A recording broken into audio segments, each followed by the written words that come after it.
Voici les 5 zones où tu devras acheter ou vendre le silver cette semaine. Alors la première zone d'achat se trouve juste ici entre les 81 255 et les 80 524. Alors dans cette zone on peut trouver un objet en H3, en H2, en H1 et on peut voir que le silver n'a encore jamais réagi dans cette zone. Et ma deuxième zone d'achat se trouve juste ici entre les 64 181 et les 63 511. Alors dans cette zone on peut trouver un objet en daily, en H4, en H3, plus de la FVG en H4, H3, H2, H1.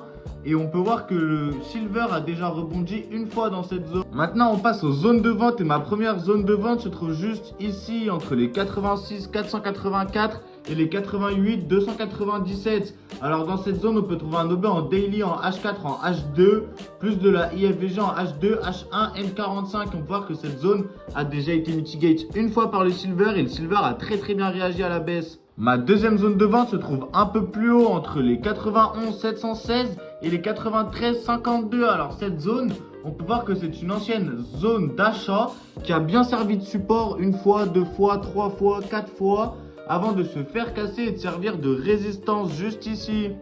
Et pour finir mon plan silver du jour, ma dernière zone se trouve juste ici entre les 116 573 et les 119 36. Alors dans cette zone, on peut trouver un objet en daily, en H4, en H3, en H2, en H1, plus de la IFVG en H2. On peut voir que le silver a déjà réagi à la baisse juste ici. N'oubliez pas de vous abonner pour plus de conseils trading.